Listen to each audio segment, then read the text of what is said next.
హైదరాబాద్లో కాలుష్యం వెదజల్లే పరిశ్రమలన్నిటినీ ఓఆర్ఆర్ బయటకు తరలిస్తామని సీఎం రేవంత్ రెడ్డి ప్రకటించారు. 360 కిలోమీటర్లతో ట్రిపుల్ రాబోతుందన్నారు. హైదరాబాద్ నుంచి బెంగళూరు, అమరావతి, చెన్నైలకు గ్రీన్ ఫీల్డ్ ఎక్స్ప్రెస్ వేలు నిర్మిస్తామని, బుల్లెట్ ట్రైన్లు తీసుకొస్తామని వెల్లడించారు. వరంగల్, ఆదిలాబాద్, కొత్తగూడెం, రామగుండంలో కొత్త విమానాశ్రయాలు నిర్మిస్తామని ప్రెస్ మీట్లో వివరించారు. నిజామాబాద్ పోలీస్ కమిషనర్ కార్యాలయంలో 6 నెలలుగా నిర్వహించిన ప్రజావాణి కార్యక్రమంలో 352 ఫిర్యాదులను స్వీకరించినట్లు సిపి సాయి చైతన్య ఆదివారం తెలిపారు. ప్రతి సోమవారం నిర్వహించిన ప్రజావాణిలో భాగంగా జిల్లా వ్యాప్తంగా ప్రజలు కమిషనర్ కార్యాలయానికి వచ్చి తమ ఫిర్యాదులను సిపికి అందజేశారు. పంచాయతీ ఎన్నికల్లో గెలిపే లక్ష్యంగా కాంగ్రెస్ త్రిముఖ వ్యూహంతో రంగంలోకి దిగుతోంది.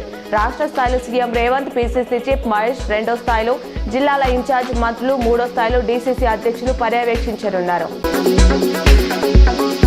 అసంపూర్తిగా ఉన్న పద్మశాలి సంఘ భవనాన్ని త్వరలోనే పూర్తి చేసుకుందామని ఈఆర్ ఫౌండేషన్ చైర్మన్, ప్రముఖ చార్టెడ్ అకౌంటెంట్ ఇరవత్రి రాజశేఖర్ అన్నారు.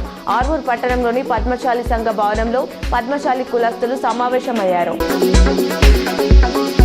కాంగ్రెస్ ప్రభుత్వం ఏర్పడి 2 ఏళ్లు పూర్తి కానున్న నేపథ్యంలో నేటి నుంచి 6 రోజుల పాటు పలు ఉమ్మడి జిల్లాలో ప్రజాపాలన ఉత్సవాలు నిర్వహించనుంది.